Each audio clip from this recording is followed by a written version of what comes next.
मेरे उस्ताद के सर पे भी थी 295, मेरे सर पे दो है 295A 295C। जो हमारा आज परफ्यूम लॉन्च होने जा रहा है उसका नाम भी 295 ही है। नाज़रीन, पाकिस्तान के सोशल मीडिया स्टार इस वक्त इंतहाई खतरनाक कंट्रोवर्सी में फंस चुके हैं और ये कहा जा रहा है कि उनकी जान को खतरा है। मुल्क छोड़कर वो भाग चुके हैं और ये किसी और की बात नहीं कर रहा, मैं रजब भट्ट की बात कर रहा हूं। नाज़रीन, 60 लाख की फॉलोइंग सिर्फ अगर यूट्यूब पर एक शख्स की हो तो उसे अपनी बात का चुनाव, अपने अल्फाज का चुनाव, अपनी बात करते हुए इंतहाई सोच समझ कर जो है वो बात करनी चाहिए, क्योंकि पाकिस्तान के अंदर इन्फ्लुएंसर्स, पाकिस्तान के अंदर ये जो सोशल मीडिया पर फैमिली व्लॉग्स करते हैं और दीगर व्लॉग्स जो करते हैं जिनका कंटेंट बहुत सी आवाम देखती है, जेन ज़ी देखती है, यूथ देखती है, उनके ऊपर एक बहुत बड़ी और भारी जिम्मेदारी आयद होती है, क्योंकि ये ट्रेंड सेटर्स होते हैं पाकिस्तान के अंदर। पाकिस्तान का ये वो तबका है जिनको आम नौजवान देखकर, आम लोग देखकर और बहुत से लोग देखकर इनको अपने लिए एक इंस्पिरेशन समझते हैं। लिहाजा अगर इनकी जानिब से कोई ऐसी बात की जाएगी जो कि किसी के जज्बात को ठेस पहुंचाएगी, जो कि आपके मजहब को ठेस पहुंचाएगी या फिर किसी मजहबी जमात को ठेस पहुंचाएगी और उससे वो ऑफेंड हो जाएंगे, तो फिर ये एक बहुत बड़ी हैपनिंग या बहुत बड़े हादसे का सबब बन सकती है। स्पेशली पाकिस्तान में जहां पर एक्सट्रीमिज्म और इस तरीके के वाकयात आए रोज देखने में मिलते हैं और फिर मॉब लिंचिंग के वाकयात पाकिस्तान के अंदर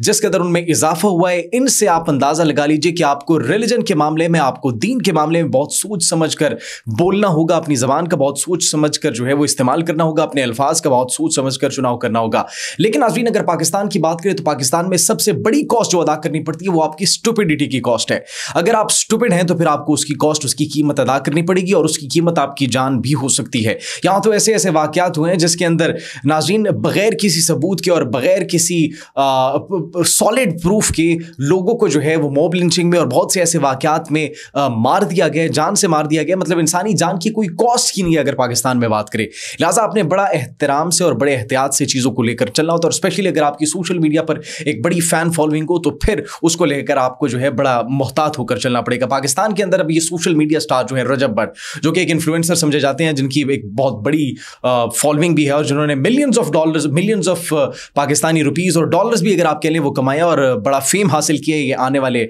पिछले चंद महीनों में। तो उनकी जानिब से पहले एक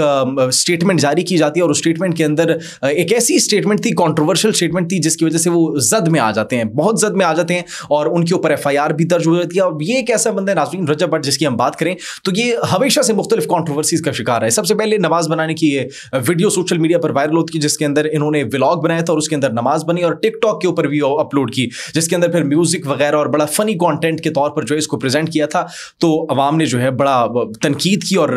उलमा ने और रिलीजियस स्कॉलर्स ने तमाम मकातब फ़िक्र के बड़ी तनकीद की थी और इनको बड़ा जो है सामना करना पड़ा था तनकीद का, बहुत से लोगों की जानिब से, उलमाए कराम की जानिब से, जिस पर इन्होंने बाद में माफ़ी मांगी। उसके बाद नाज़रीन अगर बात की जाए तो फिर क्रिश्चियन कम्युनिटी जो है, जिनको मसीही बरादरी कहा जाता है, हमारी मसीही बरादरी, माइनॉरिटीज़, उनके ऊपर भी इन्होंने क्रिटिसिज्म किया था और ऐसे अल्फाज इस्तेमाल किए थे, ईसाई उनको कहा था और कुछ अल्फाज ऐसे इस्तेमाल किए थे जिसकी वजह से एक मरतबा फिर ये कॉन्ट्रोवर्सी का शिकार हो जाते हैं। लिहाजा अगर ये कहीं कि is a man of controversies तो वो गलत नहीं होगा। और फिर एक ऐसा शख्स जो कि पहले बोलता है और बाद में सोचता है कि यार उसने वाकई मैंने गलत बोला है, सही बोला है, तो ये आपको बड़ा सोच समझ कर और बड़ा ध्यान रखना होगा। पाकिस्तान के अंदर जो आप बोल रहे हैं उसके बारे में पहले सोचना पड़ेगा कि इससे किसी के जज्बात को मैं नुकसान तो नहीं पहुंचा रहा, किसी के जज्बात को ठेस तो नहीं पहुंचा रहा, या इसकी वजह से जो पाकिस्तान का एक सोशल सर्कल है, पाकिस्तान का जो सोशल एक एनवायरनमेंट है, सोशल क्लास जो है, उनके दरमियान कोई कंट्रोवर्सी तो नहीं आ जाएगी, उनके दरमियान कोई इख्तलाफात तो पैदा नहीं हो जाएंगे, क्योंकि पाकिस्तान के अंदर एनवायरनमेंट यहाँ पर ऐसा है कि अवाम बहुत जल्दी चीज़ों को पिक करती है और फिर अगर ऐसी चीज़ें जो कि उनके मजहब को ऑफेंड करे, उनके जज्बात को ऑफेंड करे, तो फिर उस पर जो है भरपूर इक़दाम भी उठाती है। लिहाजा you have to be very careful, because Pakistan के अंदर जान की कोई कीमत नहीं है। एक मरतबा अगर आप अपनी जान से हाथ धो बैठे तो फिर इंसाफ मिलना जो है ये एक बहुत बड़ा चैलेंज होता है पाकिस्तान के अंदर, क्योंकि बहुत से ऐसे वाकयात पाकिस्तान में पहले भी हो चुके हैं। लिहाजा नाज़रीन ये मुख्तलिफ कॉन्ट्रोवर्सीज हुई और फिर रिसेंट जो कॉन्ट्रोवर्सी हुई रजब भट्ट की जानिब से, तो वो ये कॉन्ट्रोवर्सी कि उन्होंने 295A और 295C की बात की। उनकी जानिब से एक परफ्यूम लॉन्च किया जाता है जिसका नाम जो है वो 295 रखा जाता है। इसके पहले जो है एक वीडियो सोशल मीडिया पर वायरल होती है और वो अपने व्लॉग के अंदर ये बात करते हैं कि मेरे उस्ताद मोहतरम कहा जाता है कि मेरे उस्ताद पर भी एक पर्चा था और अब मुझ पर दो पर्चे, मुझ पर तो दो पर्चे, 295A और 295C। अब उनको नहीं पता था, वो कोई कानूनी बंदा नहीं है, कानूनी माहिर नहीं है, उसको लॉस के बारे में नहीं पता, तो उन्होंने कहा कि मेरे ऊपर भी 295A और 295C का पर्चा है। लिहाजा नाज़रीन अगर डीप डाउन उसको हम स्टडी करें तो 295A का सिर्फ उन पर जो है वो पर्चा था, 295C का उनके साथ कोई ताल्लुक ही नहीं था, लेकिन उन्होंने कहा वीडियो में बाकायदा तौर पर, जिसकी वीडियो आप देख सकते हैं। मेरे उस्ताद के सर पे भी थी 295, मेरे सर पे दो है 295A 295C जो हमारा आज परफ्यूम लॉन्च होने जा रहा है उसका नाम भी 295 ही है। 295A का पर्चा नाज़रीन वो पर्चा है जिसके अंदर आप अगर किसी के रिलीजियस जज्बात को ऑफेंड करते हैं, ठेस पहुंचाते हैं, तो फिर वो आपके ऊपर जो है उसके तहत FIR होती है और फिर उसके बाद पी का एक्ट के तहत भी उन पर FIR की गई और नाज़रीन इसके ऊपर फिर 10 साल कैद की जो सजा है इस 295A के ऊपर। लिहाजा नाज़रीन वो वीडियो में ये कहते हुए दिखाई देते हैं कि मैं 295A और मुझ पर 295C, मुझ पर तो 2 पर्चे हैं और उसी के तहत मैं अपना एक परफ्यूम लॉन्च कर रहा हूँ जिसका नाम 295 रखा जाता है। कहता है फिर कहा जाता है कि ये मर्दों के लिए भी लॉन्च किया जा रहा है, ये खातीन के लिए भी लॉन्च किया जा रहा है, लिहाजा इसको खरीदें, इसको आप बहुत आपके लिए जो है ज़बरदस्त अंदाज में आपको प्रोवाइड किया जा रहा है और इसी वजह से हम आपको प्रोवाइड कर रहे हैं। और फिर वो मुनासिबत जो की जाती है, वो जो मंसूब किया जाता है इसको, वो अपने इंडियन जो एक गुलकार है सिद्धू मूसेवाला, जिनको कत्ल कर दिया गया था एक XYZ गैंग की जानिब से, तो उसके नाम पर ये परफ्यूम जो है वो रखा जाता है। अब इसका नाम रखा जाता है। अब नाज़रीन उसके बाद सोशल मीडिया पर एक तहलका बन जाता है, तहलका मच जाता है, मुख्तलिफ जो है एक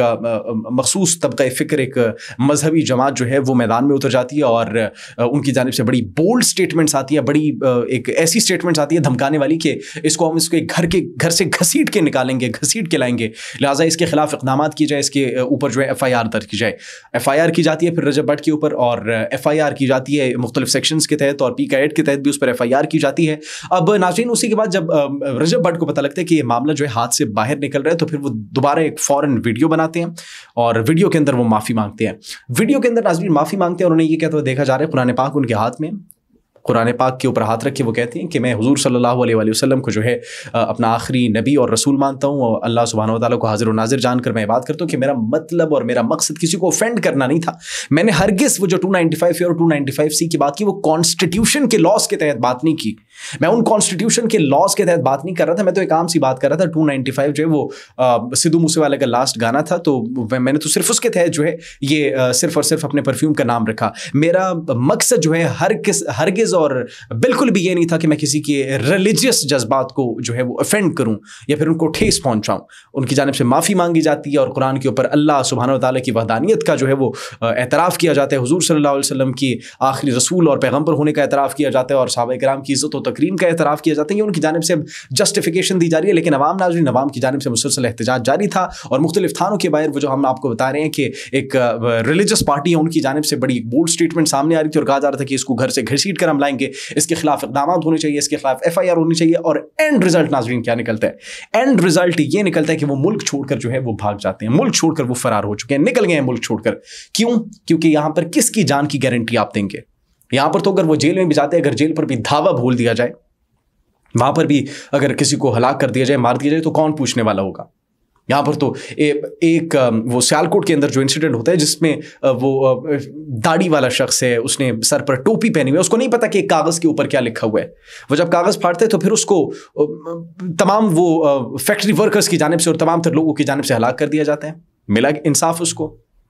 नहीं मिला। लिहाजा आप किसकी जान की गारंटी लेंगे? यहाँ पर पाकिस्तान के अंदर अगर आपने कोई बात करनी है, कोई स्टेटमेंट देनी है, तो फिर आपको उस सोशल क्लास को जहन में रखना होगा, इस एनवायरनमेंट को जहन में रखना होगा, मुआशरे को, सोसाइटी को आपने जहन में रखना होगा कि यहाँ पर किस किस्म के लोग पाए जाते हैं और उनके जज्बात किस किस्म के हैं। लिहाजा नाज़रीन I feel sorry for their family as well. उनकी जो फैमिली है वो उनके ऊपर बड़ी तनकीद की जा रही है इस वक्त,